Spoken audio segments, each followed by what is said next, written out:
Hello again, it's Priscilla. New model, fresh face, new me.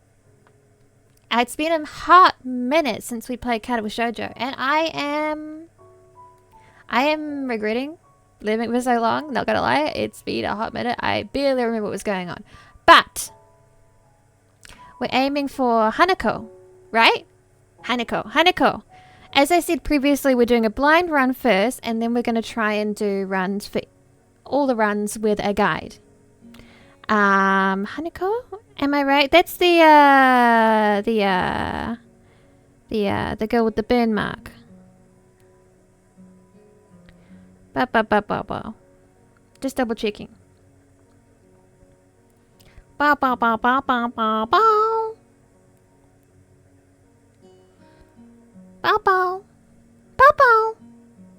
I hope you're all doing well. I'm sorry for taking so long.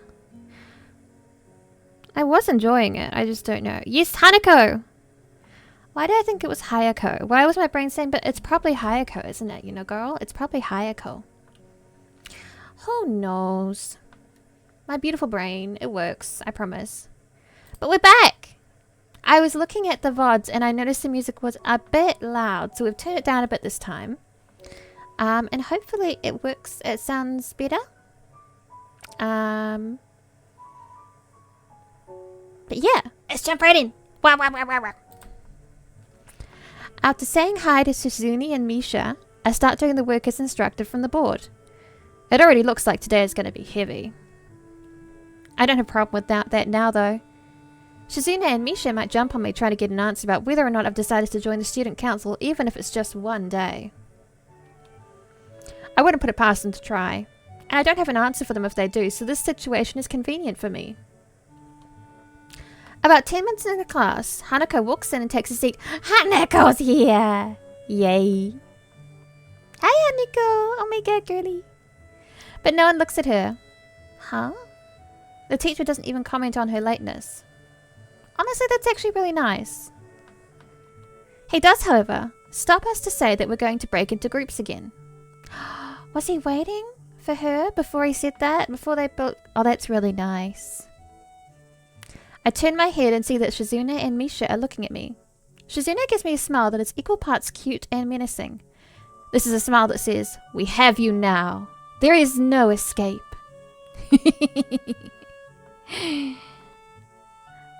Hee-chan!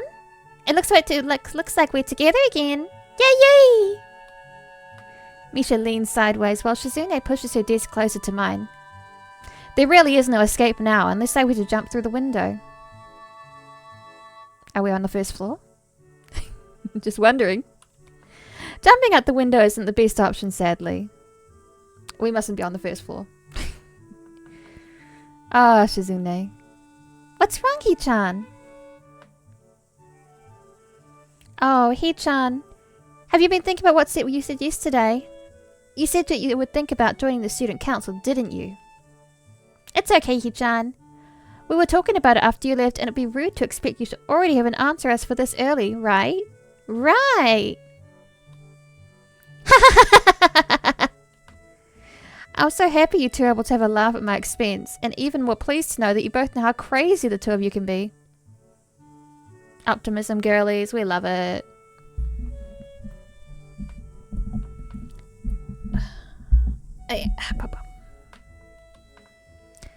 Now that's over, Shizune snaps back into serious mode and smacks today's assignment with the back of her hand in an overly dramatic and important way.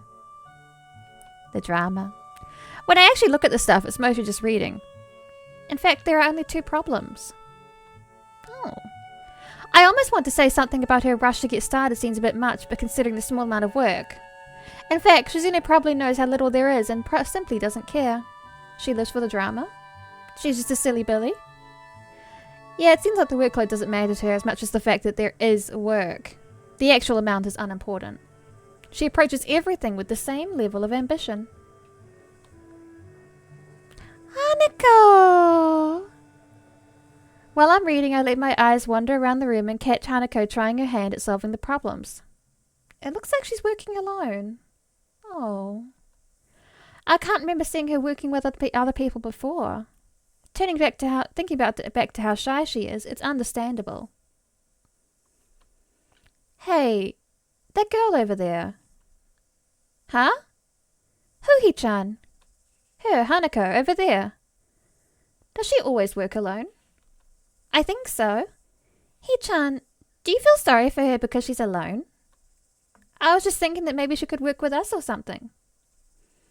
No, I don't think that would be a good idea, Hee-chan. Why not? Yeah, why not? Why not? Let's let Hanako hang out with us. Shi-chan wouldn't get along with her. Oh, a personality clash. Why? Misha shuffles around the question, letting out a laugh that sounds very strange. It's nervous, but still has that lilting up and down quality present in everything she says. Just because, Hee-chan. By now, Shizune has noticed our conversation. It makes me realize again how Misha has been signing everything she's been saying this whole time. She's so cool like that. What, Shi-chan? The friend of my enemy is my enemy? That sounds so harsh. I'm not going to say that. You said it anyway. I know, Hee-chan. It's fine if you overhear. I wonder if this is Misha's way of keeping things fair, since without her I wouldn't be able to understand a thing Shizune is saying. And vice versa. That's very cool. Is that also why she signs all the time, so there is never a conversation Shizune will be left out of? You know what? Probably. She's a very cool girl. Anyway, we should start on the problems now, Hee-chan. We've finished with time to spare and I decide to ask if there are any alternatives to the cafeteria, as frankly, the food so far has been subpar.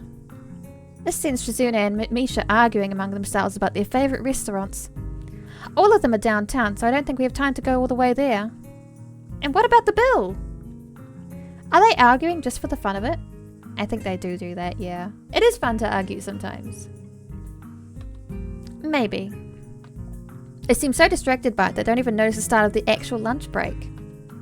I look at my shoulder towards the back of the classroom. She seems to be studying her notes from the previous class. Oh, how diligent. It's an odd sight. Everyone else in the class is busying themselves with the lunch break. Socializing, gossiping, rearranging desks. The ones with actual boxed lunches mixed in and chattering like everyone else, only interrupted by short bouts of eating.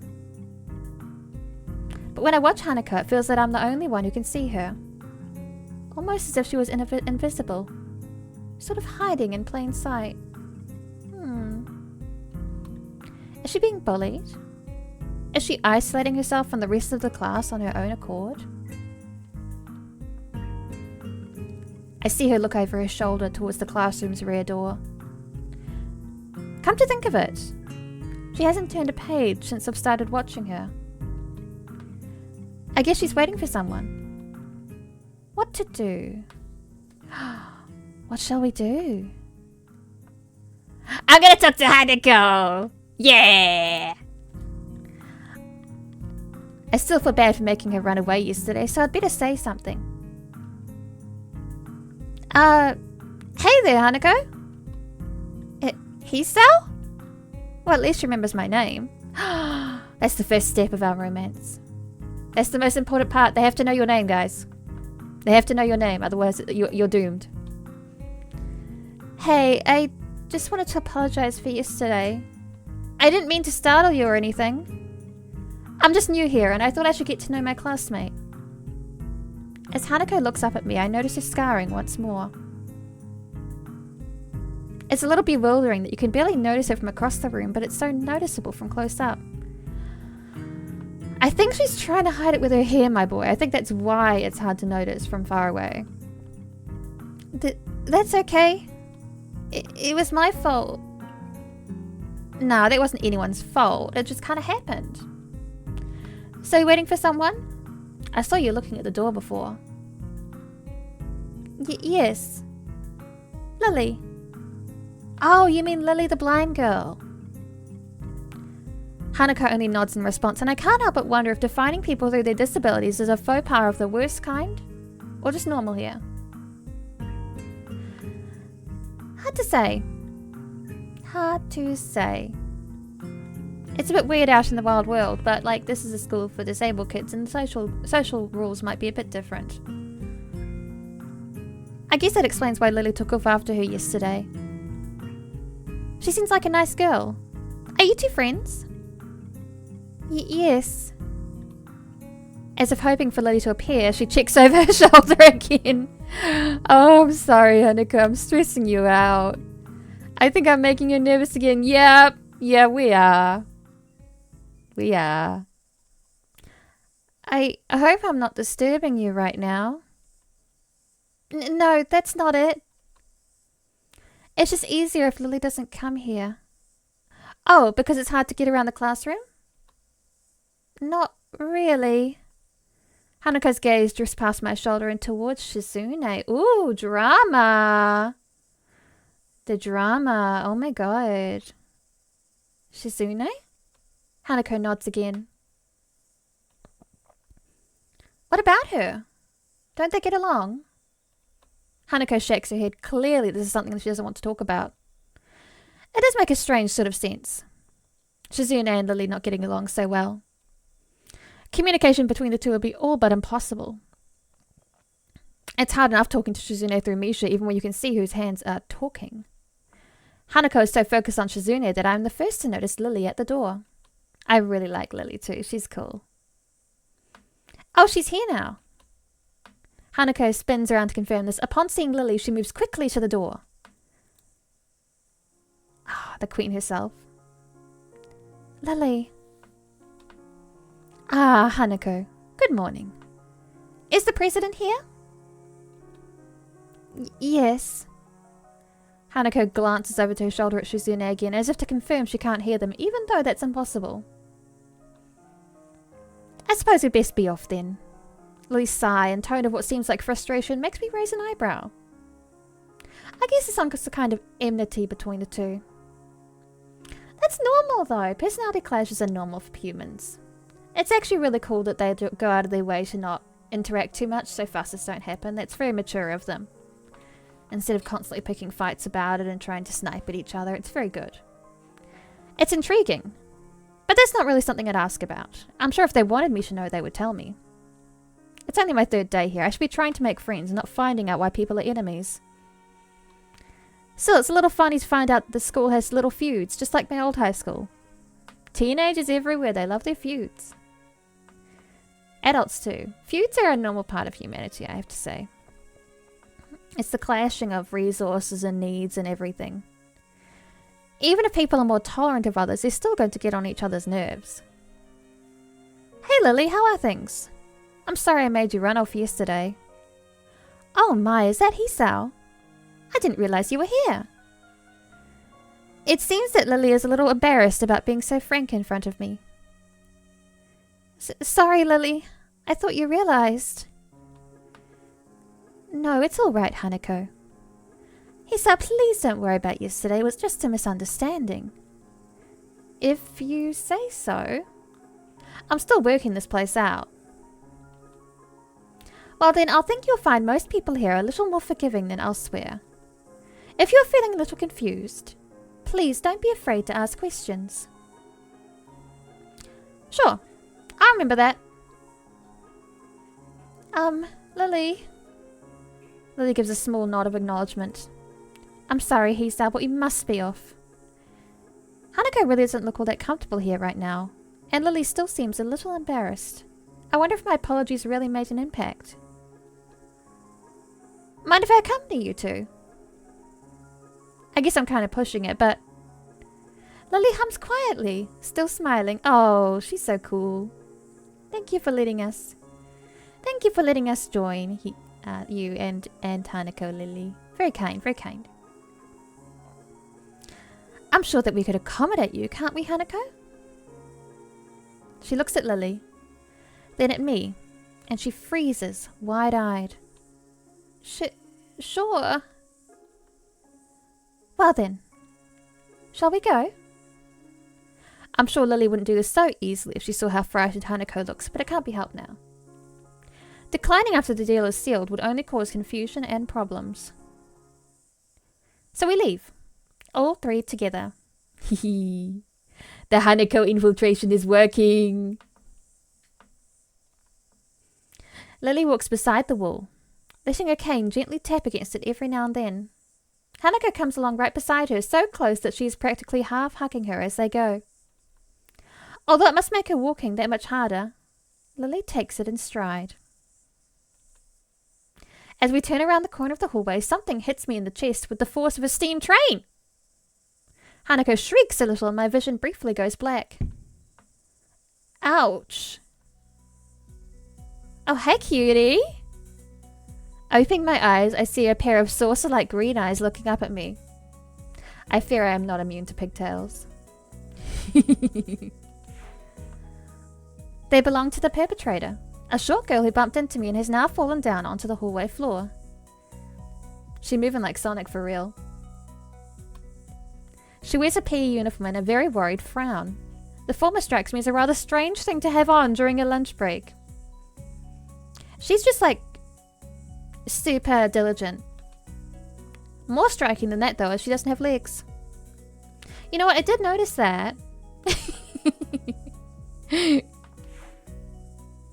Or she does, but they're not flesh and bone. Her pale and very much flesh and bone thighs end in shins, and feet made of some black metallic or plastic-like material. They look disturbingly artificial and unnatural. It almost makes me forget that my chest is hurting. Oh no! The girl winces a little, rubs her nose, and jumps up. I just remembered that she ran directly into him, and I was like, my immediate thought was, oh no, his heart condition! No, he just got slammed into with the force of a girl at full speed. He's fine. It's not his actual heart, girl. Calm down. Oops. Oh man, hey, you alright? I'm sorry about that, really. I wasn't looking where I was going. You just came out of nowhere. Sorry.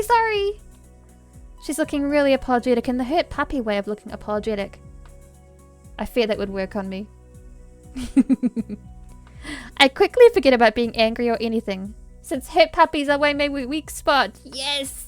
A man of taste. It's okay, don't worry about it. Ouch. Oh. Oh. My fear's alright. Oh no. I say that, but there's a strange pain growing in my chest, and I know that this is about the biggest possible danger for my condition. Ooh. Don't overexert yourself. Don't forget your medication, and most of all, don't get hit in the chest. Oh no! I forgot about that part. I try to rub my solar plexus to chase the pain away, holding my breath in an attempt to hear my heartbeat. Oh my god. Oh my fucking god. It seems normal. Hey, should I get a nurse? Yeah, get a nurse. Right now. Get 6 of them. 10 maybe. 12. A dozen. I don't care. My poor boy. The worried, high-pitched voice of the girl snaps me out of it. I stare at her for a few seconds, dumbfounded, until I realize that I probably look worse off than I really was. Doubled over myself and looking all tense. Damn. I'm overly worried about my heart. No, I don't think you are. It kind of keeps you alive, and it's you know that it's like in a bad state. I don't think that's overly worried. No need, I'm fine. Managing to say something in response, I pull myself upright, feeling my sore ribs one last time and take a deep breath. She just knocked the wind out of me. Big time. But it's nothing more than that. You sure you're okay? I hit you pretty hard. It's okay, I said I was fine and nothing's broken. No harm done. That's good, Hisa, what happened? She's not quite up to speed for obvious reasons, but she sounds very worried. More than what the situation deserves, really. No. She should be more worried. Everyone worry about my boy. Someone just bumped into me. Nothing serious, just winded. Sorry. I was just going to get some stuff and I was in kind of a hurry. That someone here is Emmy, isn't it? The little girl coughs quietly and shuffles her plastic or metallic feet, looking down at them before saying anything. Hi Lily, Hanako. I guess the girls know each other. Do please try to be more careful. You might be sturdy enough to endure these sorts of accidents, but there are people who aren't. The girl blushes and starts to fidget nervously, like a little child caught misbehaving. It's so cute, I find myself smiling. I know that. I was just... I gotta go! Tidgel had my head. I promised to help with printouts, but I went running instead. Sorry, but I've got to change and everything. Before any of us can say a thing, Emmy has already bolted away, leaving the hallway eerily quiet. Does that kind of thing happen often around here? There are more rules in Yamaku than usual for running in corridors. But that really stops Emmy, it seems. I don't think anything could stop Emmy. She shakes her head weakly and offers a slight composed smile. I don't think there's anything we can do to stop her, I'm afraid. Shall we be off then? Lily heads off along the hallway and Hanako hurries after her. The route to the room the two use for tea is fairly simple to retrace, being still fresh in my mind from yesterday. Lily and Hanako quickly go about the business of making lunch. What are we having for lunch? Water break.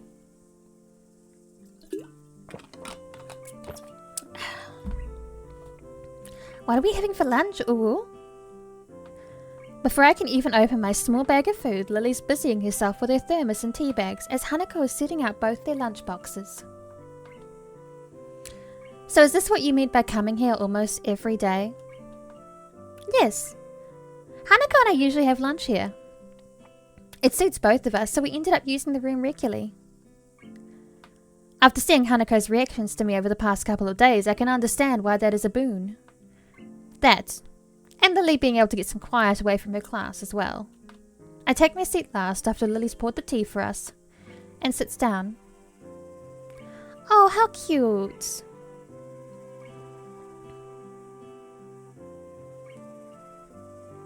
We finally get some more out of our boy too.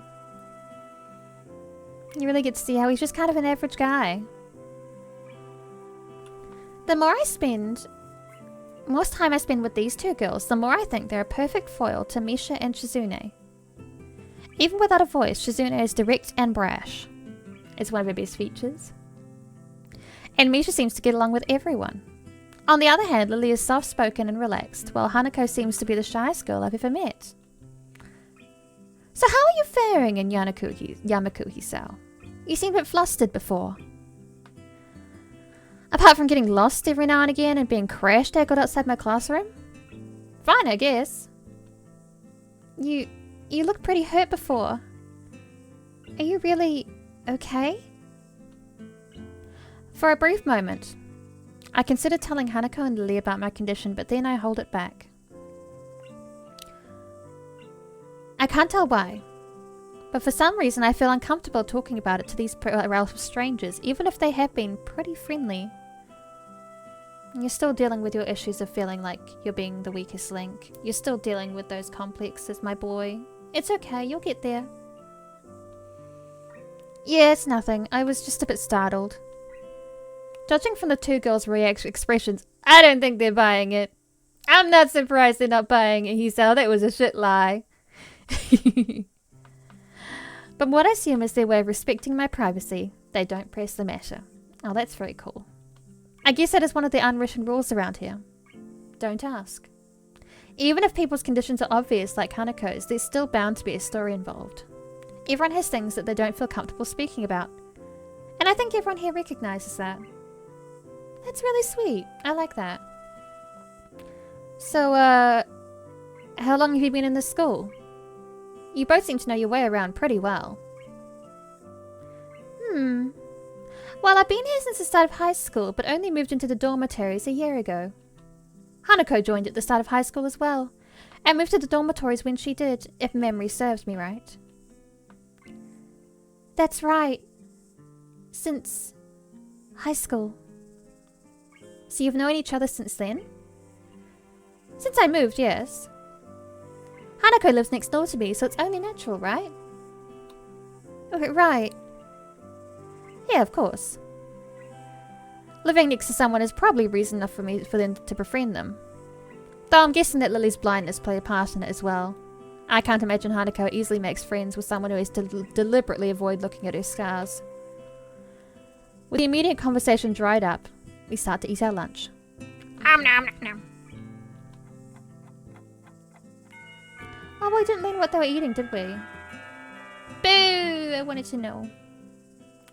It isn't long before the bells are signalling the end of the break. Like me, the girls pack up their lunches as efficiently as they set them out. I guess I'd better be off. Are you going to go with Hisao, Hanako? Hanako looks up at me, and for a second I can see that she is considering skipping class. Maybe just to avoid walking to the classroom with me. Oh, she's so funny though. Yes. I don't know what to think of it. Hanako really is delicate to the point of breaking if looked at in the wrong way. It makes me a bit nervous too, but I push the feeling aside, trying to be as unnatural as I can. We should hurry then. Class has already started by the sound of it. Lily gave a nod of farewell as she bends down to take her cane. Hanako and I filing out before her. We walk quickly down the empty halls to our respective classes. As we reach the door to Lily's 32 classroom, she turns towards me. Hisao, thank you for sharing lunch with us today. My pleasure, Lily. And with that we part ways, Lily entering her classroom and leaving Hanako and me to make off to our own. She's still looking like she wants to run away. Oh no, baby girl.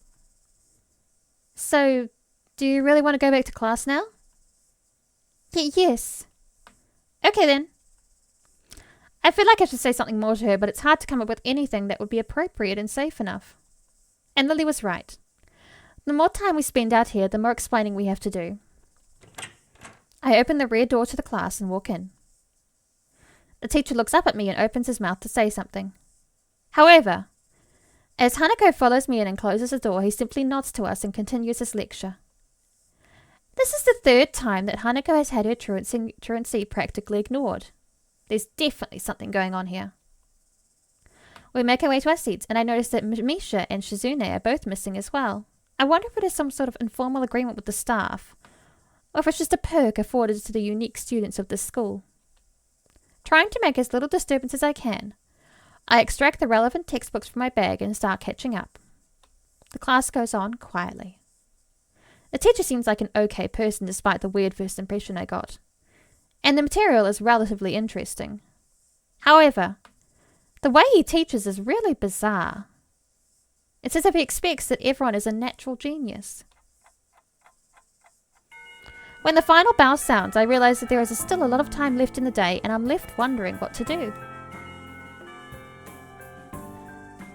It's odd. At the hospital, I had 24 hours a day of free time, but here, filing the considerably shorter hours feels difficult. Filling. The L's and the I's are a bit difficult to tell apart, I'm not going to lie, with that font chat. With the way the word gets squished together like that, it's a bit difficult. Everyone else leaves, and I'm left alone with the teacher. Mutao is examining the assignment sheets we were working on earlier and marking them with a red ball pen. Raising his eyes from his papers briefly, he notices me and furrows his brow. What is it, Nakai? I jump at him addressing me. But I guess it's natural to spark some conversation since there is nobody else around. Nothing. Thinking about what I'd do after school.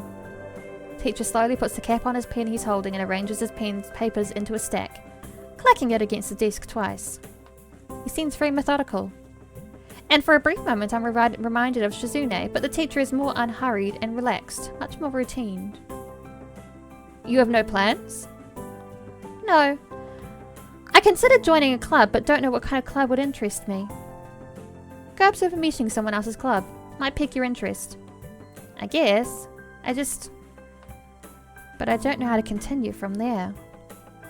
Mutao looks at me in a way that makes me quickly want to take the words back to avoid a conversation. But I can't, so I have to forge ahead.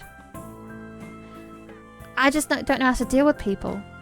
I mean the other students. I'm talking to people and everything, so it's not that I'd be isolated or anything. I just don't know what to think about the disabilities.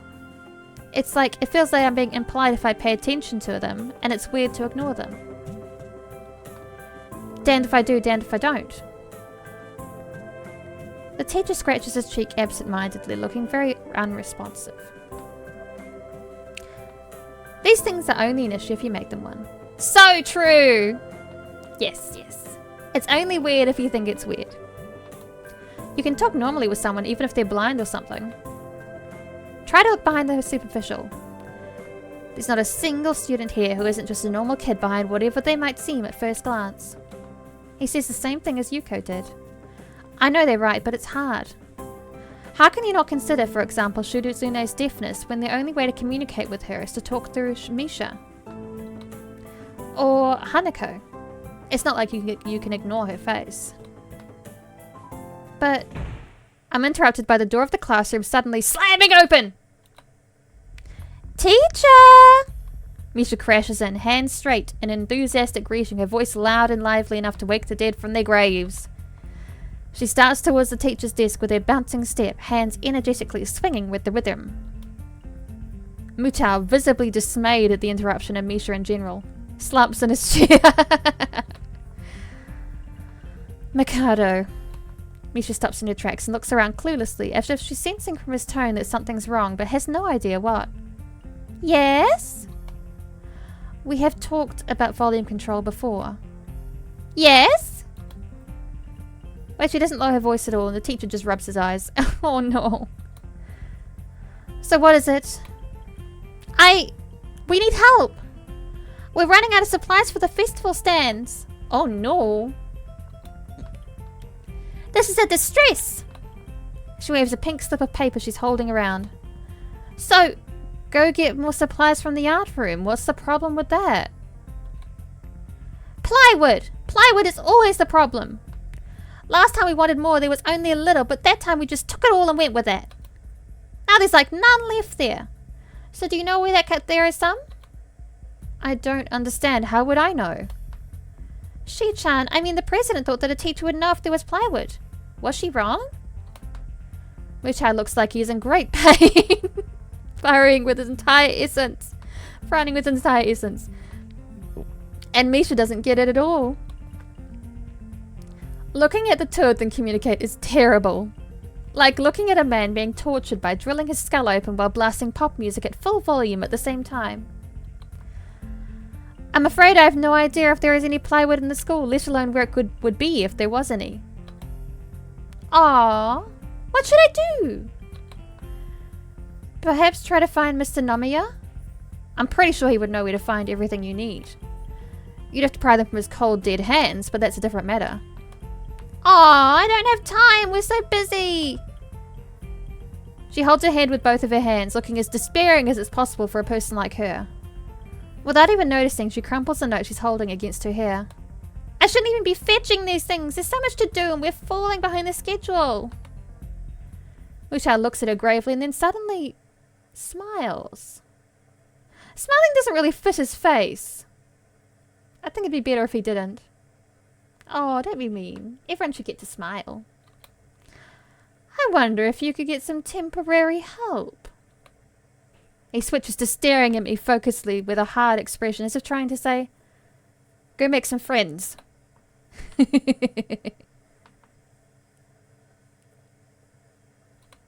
I guess I can give you a hand.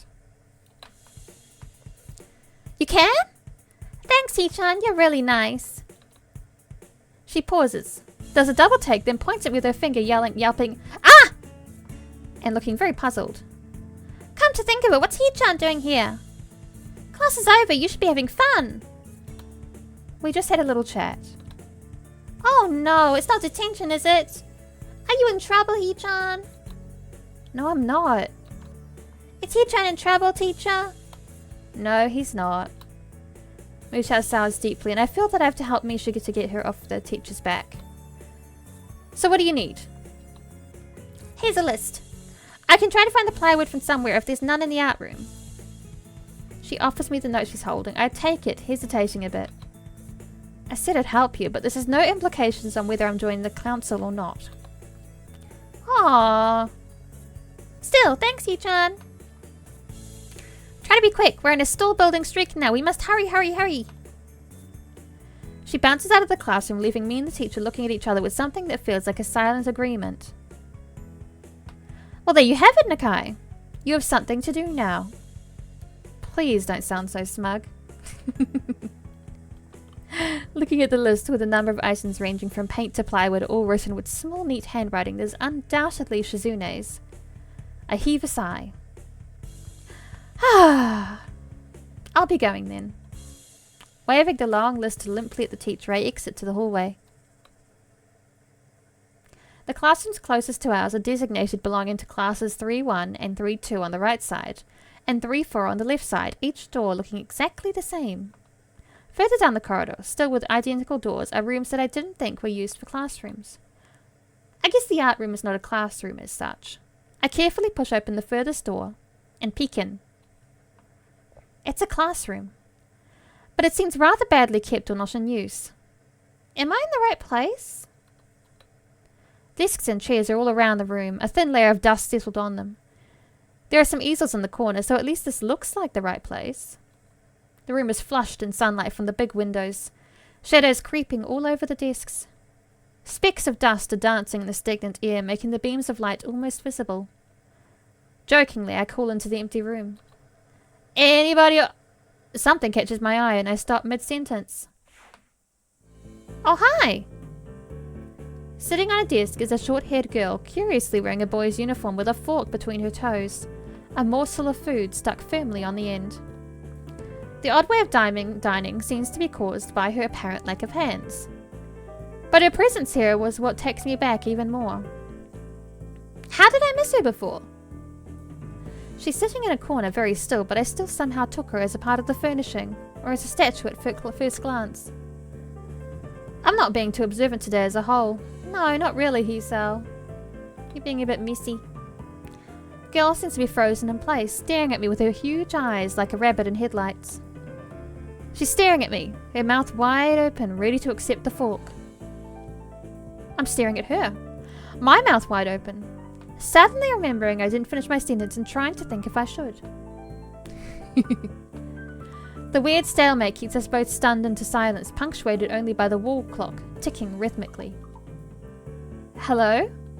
The girl stuffs the forkful in her mouth and is now staring at me, expectantly while chewing.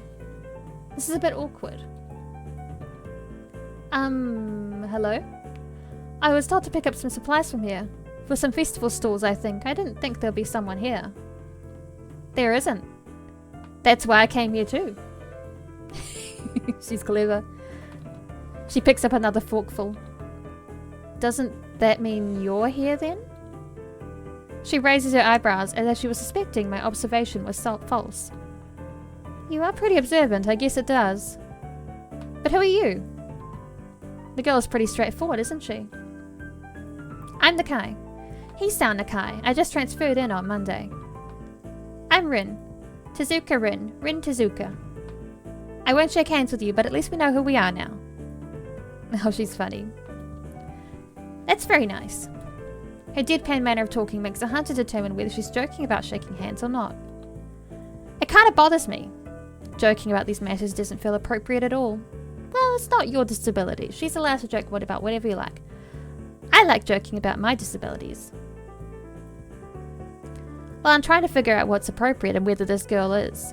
She seems to have lost interest in me and is now gazing yearningly back at her food. Can I continue my lunch? If you don't mind me, I won't mind you. If you need to get your stuff, the supplies are at the back. Go right ahead, but... lunch? School's already over for the day. What word would you use then? There is no word for a meal you eat after lunch but before dinner, right? There is! It's called afternoon tea. Yes. It's called afternoon tea. It exists. It bothers me very much too, but I don't really know what I should say. I don't think you're supposed to eat a meal between lunch and dinner to begin with.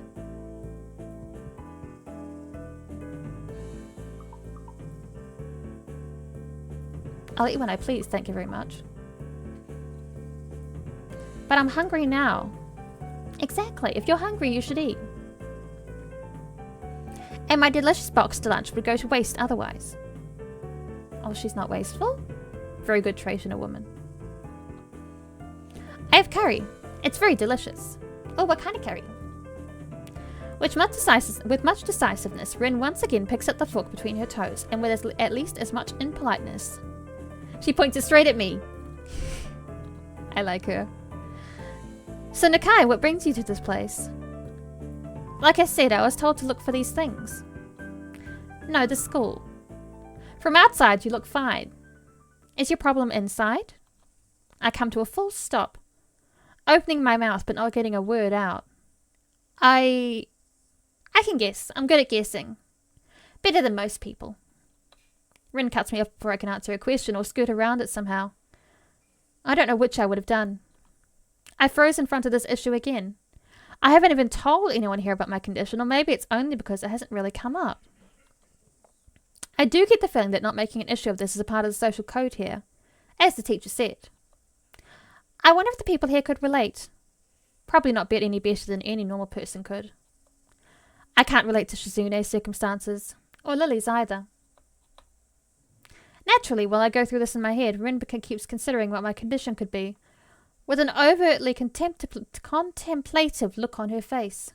She puts her fork between her lips and leans back, looking at the ceiling as if this answer was written up there. A beam of light illuminates her face from the window side, creating a mask of dark shadow on the other side. I don't think it's anything in your head. And something in your guts would be boringly ordinary like this lunch of mine. And less delicious. The problem must be in your pants! This messed up Sherlock Holmes kind of statement and the sheer lack of tact it was delivered with catches me completely off guard. I think I might have reeled back even physically as Rin's eyes widen in revelation and astonishment. So I was right! There's something wrong with your tackle, isn't there? Still partially in shock, but recognizing the need to reply something, I spit out the first thing that I can think of. No! Nothing like that! I have a heart problem, arrhythmia. I said it. More like blurted it out, but I said it. The girl in front of me purses her lips together and glowers at me, looking very disappointed. How boring! Trouble of the pants would be much more scandalous. What's with this reaction? I'm sorry to let you down. I forgive you. Just, I collect people. And a person with, that kind of problem would have been really great. Collect people? People with different problems. Huh. So you just, go around asking people what's wrong with them? Pretty much. I see. With little left to say, Rin resumes her lunch and the conversation dies away, but I keep thinking about what was said. It's the first time I told anyone else about my condition. All the other people have either known about it already or heard about it from someone else. Or didn't need to know about it, like every other student here so far. Should I have told it as a natural part of introductions? Is it expected of me? Hi, I'm Hisao. I have a very serious heart condition. Is that how I'm supposed to go around introducing myself from now on? As if our disabilities would define us. What a disgusting thought. Or maybe this Tezuka girl just has an unnatural interest in such things. She probably does. She seems kind of silly with it. As I walk to the back of the room to pick up the items on Misha's list, a chance opens to study Rin from the corner of my eye. Her hair is a burnt auburn, almost orange and cropped short. Long hair would probably be impossible with no arms. The boy's uniform and the lack of arms makes her look very thin, almost scrawny. She is not particularly pretty except for her murky green eyes, which flicker restlessly from below her short bangs even when she eats. The distance and the shadows make it seem like they don't reflect sunlight at all, but instead absorb all of it within them like dark wells. She moves her feet almost as deftly as a normal person would use their arms. However, I can see how the sight could discomfort people, especially while eating. Makes me feel a bit uncomfortable at least. I hesitate to think about the word unnatural, but it's too late now, isn't it? Here's a lot of learning to do. I keep searching the cabins and shelves for Misha's things, but after enough time passes, the silence grows too uncomfortable. So I try to force some conversation out of this strange girl. So, do you always eat alone in this late? Or do you get the occasional visitor? Visitors. Maybe you are my first occasional visitor. But I don't always eat alone either. Sometimes I eat with a certain person on the roof, if she's not horsing around. Horsing? She likes to do sports. Oh, and that's all I can think of to say. Both of us fall silent as Rin forks the last bits of her meal to her mouth. I look down at my haul and double-check it with Misha's list. It seems I have everything except plywood. So I think I have all the things now. That's very nice for you. Don't feel obligated to stay. I was about to take a nap anyway. You need to do whatever you're going to do with that stuff anyway, right? Or perhaps you like to watch girls sleeping. I'm not sure what to make of this, but Rin looks serious. Even if I did, I think I have to be going. I'll catch you around, Tezuka. You can call me Rin. I feel that our relationship is at this point good enough to warrant this much. I was already turning to make my exit, but she draws me back in. Fine then. I'm Hisao. Then you are. She's so silly. Rin looks at me hard in the eyes, but that intimidating feeling you get when someone stares at you isn't there. It's like she's actually not looking at me at all. She blinks a couple of times. And I can't figure out why a pause like this just popped between us out of nowhere. See you later, Hisao. There is something like a tiny smile there on her face, maybe. I quietly back out of the room. As I shut the door in front of my face, I whisper to myself. What an intriguing person. From inside, I hear a muffled sing-song voice. I heard that. I heard that. I heard that. What did she hear? I jump at the sudden appearance of Misha, who I had not heard approaching despite the completely empty hallway. Thoughts full of silly girl. Does not notice other silly girl. Many such cases. Somehow she got into jumping distance of me without making a sound. Creepy. It briefly reminds me of Kenji's nutty theory about a global feminist conspiracy. But I pushed that thought aside. I don't think that's part of the feminist conspiracy. I think she's just a fucking weirdo. With lots of energy. Wish that was me for real. Shizune is standing slightly behind me. She looks aloof, as she couldn't hear the remark. That drew Misha's attention, but Misha is visibly excited. No, wait. More importantly, who is in there? There's no club meetings today. She tries to curiously peek past me, even though the door prevents her from seeing anyway. What are you doing here? It took so long that we had to come check what's wrong. That's no good, Hee-chan. She wags her finger at me scoldingly. I found plywood, but everything else is still missing because you're tardy. Oh, sorry, I got the things here, was just going to bring them. I think you're up to some mischief, Hee-chan. Who was in there with you, I wonder? Misha signs something quickly to Shizune, pointing at her own ear a couple times. Shizune immediately pushes her way past me and opens the door into the classroom I just left. I can only imagine the shock she's experiencing. With Shizune's diligence and attitude, the insolence of daring to deface school property by sleeping on top of it must be too much to bear. And indeed, she stares at Rin. Frozen in place apart from the slight but noticeable trembling of her shoulders from suppressed rage, I'm sure. Instead of blowing up, Shizune just takes a few deep breaths, adjusts her glasses, and slams the door shut, turning to sign furiously at Misha. Maybe she did blow up, but I can't understand it. Oh, she's so cute. Look at that angry face. She shoots a very loaded stare at me too, as if it was somehow my fault that Rin is sleeping on one of the tables. I hope she's not getting any funny ideas about the reason of my tardiness. Oh.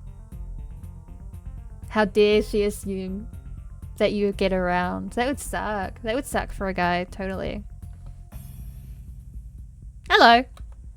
Rin's voice comes from the other side of the door and it takes a few eye blinks to realize she might have trouble opening it. I open the door to find Rin directly behind it, looking at us with a half-interested, half-sleepy face. Hello.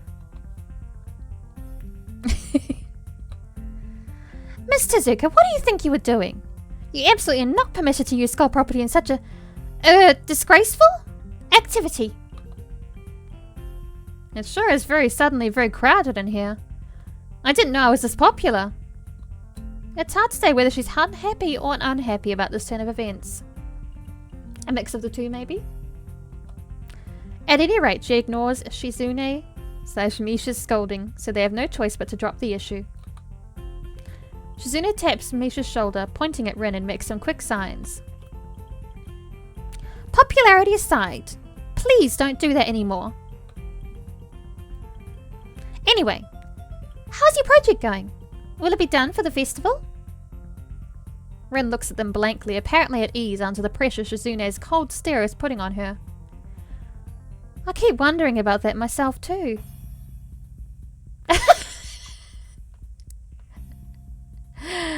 The serious girl meets the ultimate lackadaisy girl.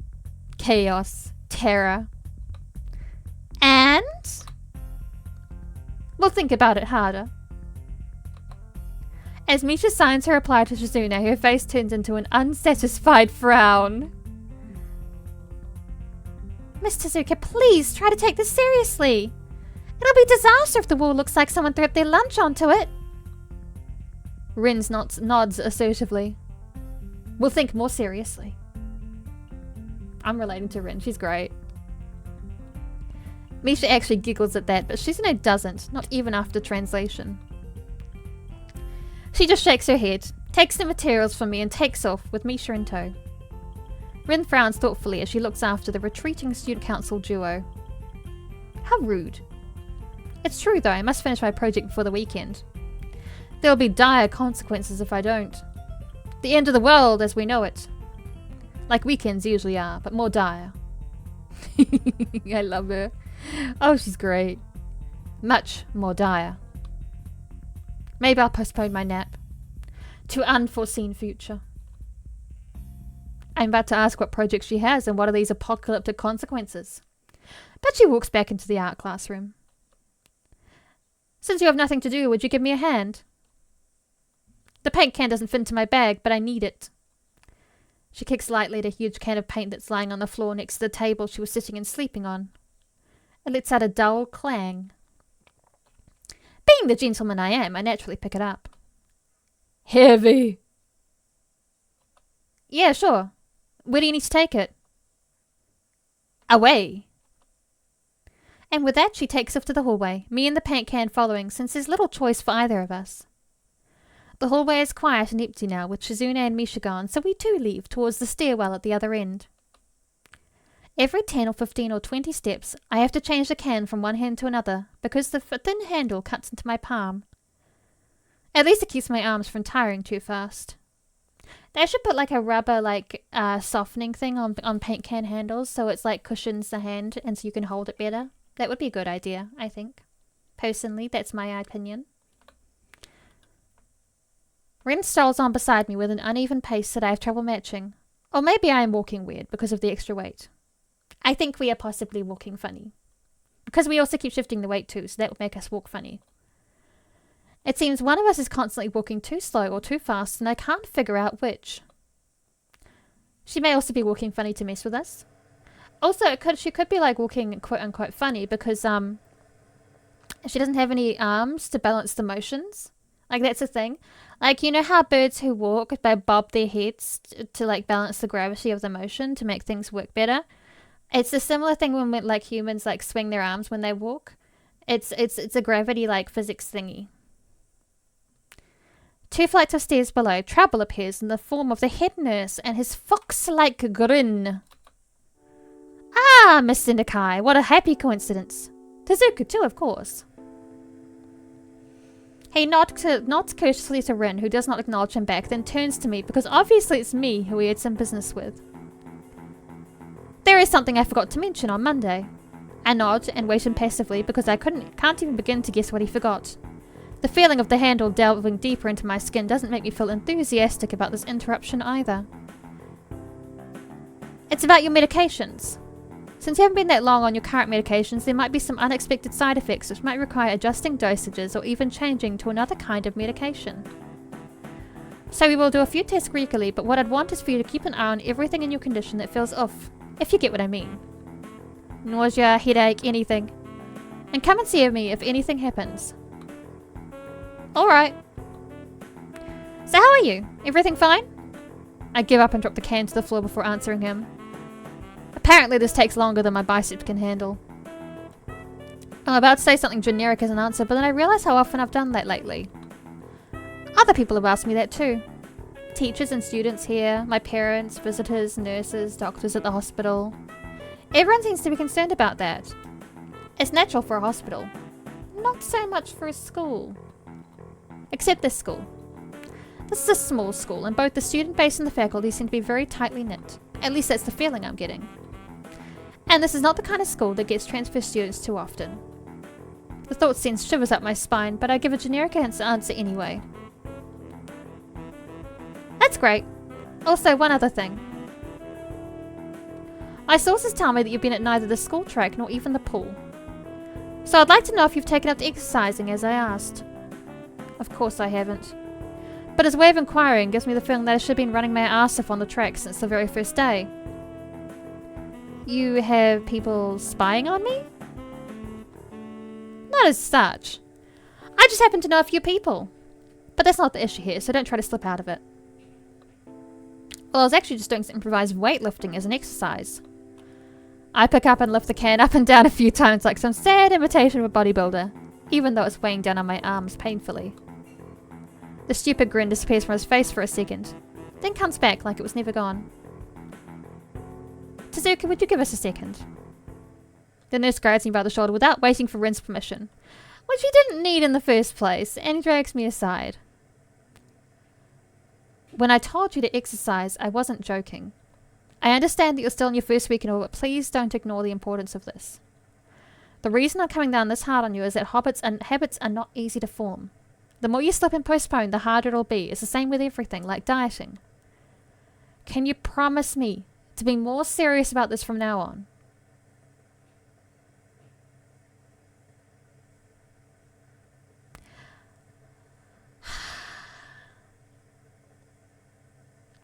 My boy Hisao is definitely pushing it back against all change right now. Oh, quick water break. I need it. He is really not feeling changing any of his lifestyle. And I understand that. But as his motherly figure, I'm saying yes. Yeah, I promise. Definitely. He studies from me for a moment and then shrugs, smiling again. Okay, that's more like it. If you go to the school track tomorrow morning, you'll meet my spy, who probably has no qualms offering consultation to you if you want to jog a bit. Oh, that's nice. Consultation? See you around. He leaves with a wave of his hand and no answer, and I walk to Rin, who has been waiting, idly leaning against the hallway wall and staring at the pale lighting fixtures in the ceiling. Even when I approach, she doesn't move her eyes off them. Are you getting medications for your heart thingy? Were you listening? It comes out more accusatory than I intended, accidentally lashing out on her. But even so, I don't really want to start talking about it. I just met her, I don't know her, it's not her business. The nurse seems to be happily ignorant about confidentiality too, talking about that kind of thing in public. But it's not Rin's fault, is it? I look up at her, suddenly feeling a bit guilty, but Rin is just staring past my shoulder quizzically, her head tilted like a bird's. I don't know why this is so hard for me. It feels like there is some inexplicable lock that prevents me from being upfront about this. Yeah, they're for my heart. Will they make you better? No, not really. They just make me a little less worse. And I think at that we will end our session for the day. Our poor boy Hisao is got a lot to learn about how to look after himself and how to exist as a human, but he's meeting some really cool people, and he's facing some hard truths about what he needs to do for himself these days. I'm not perfect. I'm pretty bad at taking care of myself too. But I believe in you. I believe in you, Hisao. And I will see you all next time. Hopefully sooner than this one took to get to you. I love you all. Bye bye.